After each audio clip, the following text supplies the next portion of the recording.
और एक डॉक्टर पहले चेक किया तो बता रहा है कि इसको कोरोना नहीं है, सही सलामत है। फिर कहाँ से आया एक डॉक्टर और वो इधर उधर करके और कान में फोन लगा के फिर बोलता है कि इसको कोरोना हो गया। कोरोना ने अपने मौत का तांडव ऐसा खेला कि अपने परिजनों को उसकी डेड बॉडी तक नसीब नहीं हो रही है। जी हाँ, मैं बात कर रहा हूँ सीधी ज़िले की।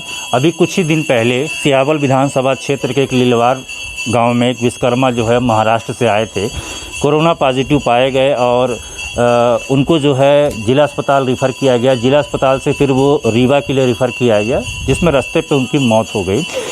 लेकिन उसके बाद फिर जो है प्रशासन ने डेड बॉडी को अपने सुपुर्द में ले लिया और परिजन को आज तक ये नहीं मालूम हुआ कि उसकी डेड बॉडी जो है वो है कहाँ, और डेड बॉडी जो है उनको बरामद नहीं हुई। जो हिंदू का रीति रिवाज होता है उससे भी परे हो गए। उनको ये तक एहसास नहीं है कि मेरा लड़का जो है वो मृतक हो गया, लेकिन उस डेड बॉडी का क्या किया गया उनको जानकारी नहीं है।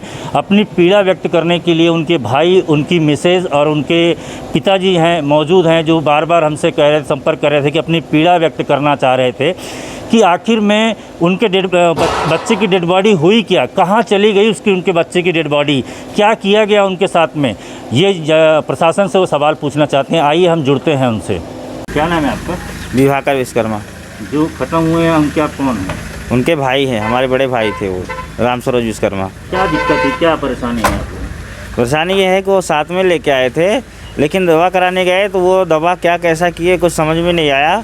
ना तो ऑक्सीजन बराबर दे पा रहे थे ना कुछ भी। जब ऑक्सीजन के लिए उनका ख़त्म हो जाता था तो आधा घंटे में ऑक्सीजन ख़त्म हो जाता था, और ऑक्सीजन देने के बाद वहाँ बोलते हैं कि अब यहाँ इलाज नहीं हो पाएगा।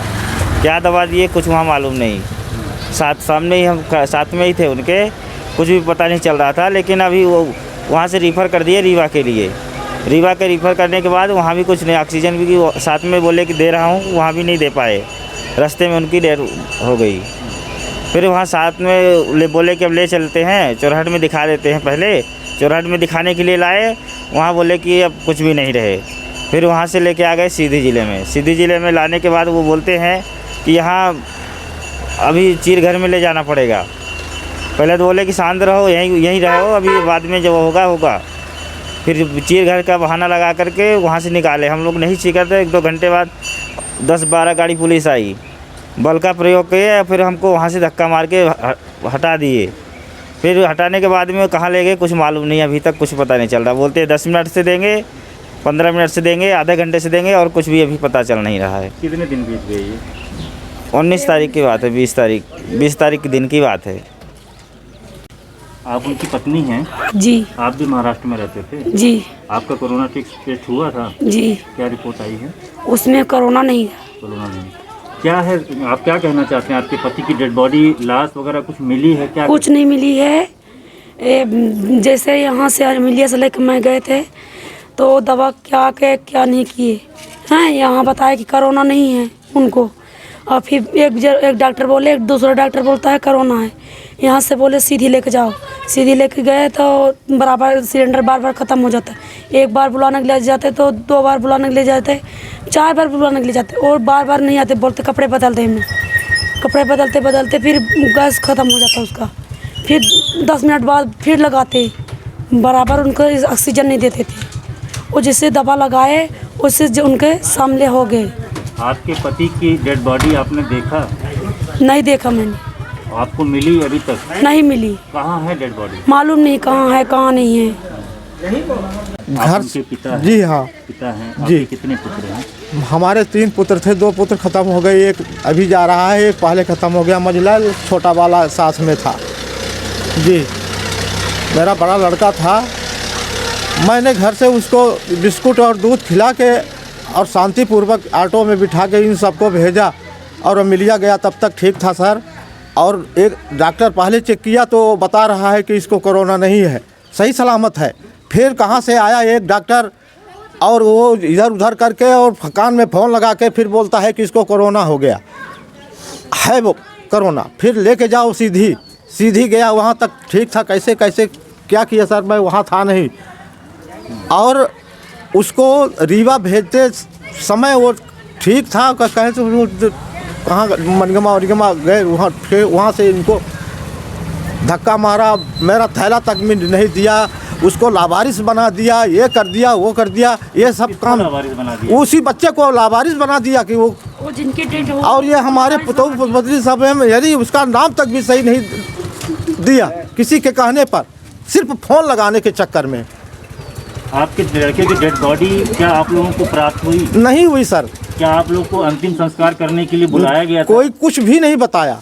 तो क्या अंतिम संस्कार बच्चे का हुआ कि नहीं हुआ? नहीं हुआ, अभी कहाँ हुआ सर, कुछ भी नहीं हुआ। डेड बॉडी आपके बच्चे की कहाँ है? मालूम नहीं सर कहाँ है, इसीलिए तो हम आपके पास आए सर। यहाँ दरवाजा हमको कुछ नहीं दिखाई दिया कि हम जाएंगे अपने राजा के पास, अपनी हम मजबूरी दिखाएंगे, हमको क्या आश्वासन देते हैं हम करेंगे। डेड बॉडी तक आप लोग नहीं दिया सर, और मेरे लड़के को गलत इंजेक्शन लगा के और ख़त्म कर दिया। इसलिए जो तो जो लावारिस बना के और जो तो हमें लड़कन के 3 दिन हुआ मार डाल, बताने तक कोई भी नहीं आया कि हमने इसको क्या कर रहा हूँ। मृत्यु प्रमाण पत्र क्या दिया? कुछ नहीं दिया सर, न कागज जो कुछ भी नहीं दिया सर। मेरे को क्या मालूम जो गाड़ी में आए छोला वोला सब पैसे वैसे कुछ नहीं आया। मेरा वो बेहोश हो जाती बार बार, कान के सोने के झुमका था वो निकाल लिए थे, पैसे भी वो रीवा के लिए मैंने निकाली थी, वो भी नहीं बचा, कुछ हमारे पास नहीं। सब किसने निकाला था? मालूम नहीं, बेहोश हो गई मैं, बेहोश मैंने हो गई तो पता नहीं, मालूम नहीं कहाँ गया कहाँ नहीं गया। हाँ, अस्पताल में। ये है मृतक परिवारों की दुखा जो आप लोगों ने सुना। ये उनके पिताजी हैं, ये उनकी पत्नी हैं, ये उनके भाई हैं, ये उनके भाई परिवार हैं। कोरोना से मौत हुई इसकी पुष्टि स्वास्थ्य विभाग ने कर दी, लेकिन मृत्यु होने के बाद में डेड बॉडी को क्या किया गया, ये सवाल आज भी इन लोगों के दिमाग में गूंज रहा है। आज तीसरा या चौथा दिन है बीतने को आ गया, लेकिन इनके बच्चे की डेड बॉडी कहाँ है, इनके पति की डेड बॉडी कहाँ है, इनको नहीं मालूम। उस डेड बॉडी से के साथ में क्या किया गया ये भी नहीं मालूम। प्रशासन को इतना हीन नहीं हो जाना चाहिए, मानवता जिंदा होनी चाहिए। ठीक है, कोरोना से मौत हो गई थी, लेकिन अंतिम संस्कार करने के पहले या उनके डेड बॉडी के साथ में जो भी किया जा रहा था तो उनके परिजनों को या उनके पिता को, उनकी पत्नी को, उनके भाई को सूचित करना चाहिए था कि कोरोना के संक्रमण काल के चलते जो गाइडलाइंस बनाई गई है उस गाइडलाइंस के अंतर्गत में हम लोग इनका अंतिम संस्कार कर रहे हैं। इस जगह पर अंतिम संस्कार करेंगे। आप लोग भले ये दूर ही खड़े रहते, लेकिन कम से कम इनको विश्वास होता कि मेरे पति, मेरा बेटा, मेरा भाई, इस जगह पर उनका अंतिम संस्कार किया गया है। ये कहीं न कहीं पे दिल दहला देने वाली घटना है। कोरोना से मौत तो हो रही है, लेकिन ऐसा गाइडलाइंस तैयार कहीं भी नहीं है कि अगर डेड बॉडी उनको सुपुर्द न किया जाए, उनको ये ना मालूम हो कि मेरा बेटा, मेरा पति, मेरा भाई आखिर में कोरोना से मौत हुई तो वो है कहाँ। इनके जहन में आज तक वो सवाल गूंज रहे हैं कि मेरा पति और मेरा भाई कोरोना से ख़त्म हो गए, लेकिन आज तक वो डेड बॉडी कहाँ है, उसका संस्कार किया गया कि नहीं किया गया, ये प्रश्न चिन्ह बना हुआ है। देखिए, कोरोना का भय तो है, कोरोना का डर तो है, कोरोना तो फैला हुआ है, मैं मानने को बिल्कुल तैयार हूँ, लेकिन कहीं ना कहीं पे मानवता ज़िंदा है। अगर हमारे परिजन की डेड बॉडी अगर हमको न मिले तो हमको ये लगेगा कि वो लावारिस कैसे हो गए, जबकि उनका पिता ज़िंदा है, उनकी पत्नी है, उनका भाई है, तो वो लावारिस तो नहीं हुआ। अंतिम संस्कार करना था तो इनको सूचना दे देनी चाहिए थी कि अंतिम संस्कार हो गई है, लेकिन इनके दिमाग में आज तक है कि मेरा पति, मेरा बेटा, मेरा भाई कहाँ है, ये इनको आज तक जानकारी नहीं है। ये प्रशासन से पूछना चाहते हैं कि उनके डेड बॉडी का क्या किया गया, एक प्रश्न चिन्ह बना हुआ है। जिले से मैं राजू गुप्ता, कैमरामैन राज भोर के साथ। लीलवार में एक दुखद घटना हुई विश्वकर्मा का परिवार का। उनके परिजनों का आरोप है कि उनको अंतिम संस्कार करने के लिए डेड बॉडी नहीं दी गई और पता भी नहीं है कि उनका अंतिम संस्कार हुआ भी कि नहीं हुआ। देखिए, मेरी इस संदर्भ में मेरी जानकारी में बात आई थी और हमने कलेक्टर साहब से भी बात किया था और नाराज़गी भी जाहिर की थी। और ठीक है, कोरोना से दुखद निधन हुआ और कुछ लापरवाही हो सकती है कि जो मृतक व्यक्ति था उसकी रही हो, बाहर से आए थे पर वो छुपाने की कोशिश की या जो भी है, पर इसमें परिजनों का कोई अपराध नहीं है। और जहाँ भी अभी मृत्यु हो रही है कोरोना से, तो पीपी किट पहना के भी अंतिम संस्कार के लिए परिजनों को मौका देते हैं। तो ये कहीं ना कहीं जिला प्रशासन की गलती है, सीएमएचओ की भी गलती हो सकती है, और इस तरह की भविष्य में गलती नहीं होनी चाहिए। और जो गलती हुई है इसका सुधार करना चाहिए, प्रायश्चित करना चाहिए।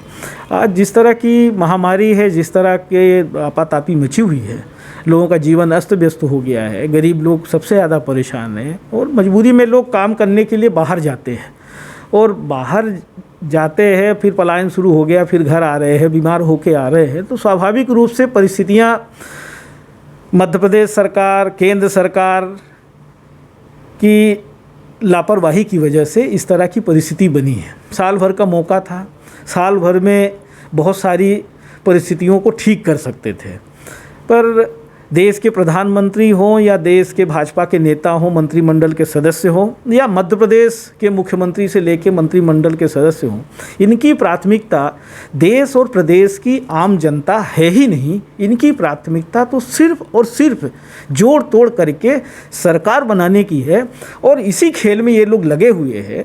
भाषण दे के देश की जनता को बरगलाना, देश की जनता को गुमराह करना, झूठ फरेब करना और जितनी भी बातें की एक भी बात को पूरा नहीं किया। और देश की जनता को हम कह सकते हैं जितनी रैलियां भाजपा के नेताओं ने की है, आज सबसे ज़्यादा संक्रमण फैलाने का अगर किसी ने काम किया है तो मोदी, अमित शाह से लेके शिवराज सिंह से लेके केंद्रीय मंत्रिमंडल के सदस्य, मध्य प्रदेश मुख्यमंत्री समेत मंत्रिमंडल के सदस्य, इन लोगों ने कोरोना को और बढ़ाने का काम किया।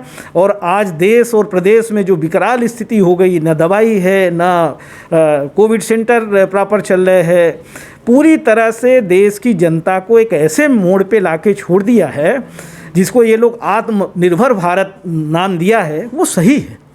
ये उसको साकार कर दिया कि आप हमसे उम्मीद मत रखिए, आप अपनी व्यवस्था खुद करिए। हमारा भी निवेदन है देश और प्रदेश की जनता से, आम नागरिकों से, कि आप मध्य प्रदेश की सरकार, भारत सरकार से कोई उम्मीद मत करिए।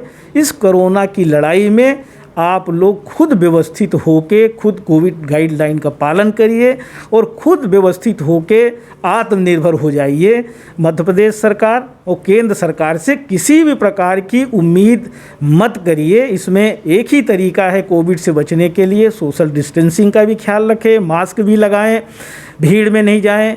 अभी लॉकडाउन चल रहा है, उसका भी पालन करें। ये मेरा हाथ जोड़ के निवेदन है और कोई चारा नहीं है, ना कोई दवाई है, ना कोई व्यवस्था है। हाहाकार मचा हुआ है। डेली हज़ारों की संख्या में लाशें प्रदेश में जल रही हैं और कोविड से मृत्यु हो रही है। सिहावल से सीधी रिफ़र करेंगे, सीधी से रीवा रिफ़र करेंगे, रीवा से जबलपुर कर देंगे। इसके अलावा और कोई व्यवस्था नहीं है। इसी तरह प्रदेश की राजधानी में इंजेक्शन चोरी हो जाए, ये कड़ी कितनी शर्म की बात है कि स्टेट कैपिटल जो सबसे बड़ा हॉस्पिटल हो, वहाँ से आपका रेमडेसिविर जो इंजेक्शन है, जो सबसे ज़्यादा इसमें कोरोना में कारगर है, वो चोरी हो रहा है, ब्लैक कालाबाजारी हो रही है। तो गरीब से के पहुँच के तो बहुत दूर है। तो हमारा तो सबसे भी यही निवेदन है, नौजवान हो, बड़े बुजुर्ग हो, कोई भी हो, क्योंकि ये बीमारी किसी को भी नहीं छोड़ रही है। लोग करोड़ों रुपए लेके बैठे हुए हैं कि अच्छी हॉस्पिटल में हमको जगह मिल जाए, हमको ऑक्सीजन मिल जाए, वेंटिलेटर मिल जाए। कोई सुनवाई नहीं है, कोई व्यवस्था नहीं है। पूरी तरह से प्रदेश सरकार, देश की सरकार फेल हो चुकी है। इनको सिर्फ चुनाव जीतना है, इनको सिर्फ सरकारें बनानी है, इनको सिर्फ लुटाई करना है। कोरोना में भी राजनीति कर रहे हैं, आपदा में भी अवसर ढूंढते हैं भाजपा के नेता। मुख्यमंत्री से लेकर देश का प्रधानमंत्री सिर्फ भाषण देते हैं, बड़ी बड़ी बातें करते हैं। आज क्या हालात बना दिया है, शर्म आती है। हमारे देश की जनता ने बड़ी बड़ी इनकी बातों में आके और इनको जो सत्ता सौंपी, जिन बातों के लिए सौंपी थी, बेरोजगारी दूर करने के लिए, महंगाई दूर करने के लिए, आर्थिक व्यवस्था सुदृढ़ करने के लिए, खेती किसानी को लाभ का धंधा बनाने के लिए, काला धन वापस लाने के लिए, किसी भी मोर्चे पे देश की सरकार, प्रदेश की सरकार सफल नहीं हुई। पूरी तरह से सारी व्यवस्थाएं चौपट कर दी। Make happy your fit with our brand with SS Footwear, बैरन का एकमात्र प्रतिष्ठान जहां आपको मिलेगा सभी branded shoes, sandals, wallets, belts और एक्सेसरीज, साथ ही बाटा की वैरायटी ऑफ आइटम जो आपके गेटअप को देंगे परफेक्ट लुक। तो देर किस बात की, आज ही विजिट करें हमारे शोरूम। हमारा पता है 426 Waidhan, Bindnagar road, Dhoti, Waidhan, Singrauli, Madhya Pradesh. Number 9425177049, 9798859115। Shri Krishna brothers and sale service, water purify, water plant, water cooler, water dispenser, mineral water 20 litre, air conditioner, Tata Voltas, geyser एवं सभी प्रकार के इलेक्ट्रिक व इलेक्ट्रॉनिक सामान उपलब्ध हैं। पता है पुरानी मार्केट, सिंगरौली, जिला सिंगरौली, मध्य प्रदेश। Contact number 9179603939, 8109426288। और हाँ, हमारे चैनल को सब्सक्राइब करें, घंटी का बटन दबाना न भूलें, जिससे नई अपडेट आपको समय समय पर मिल सके।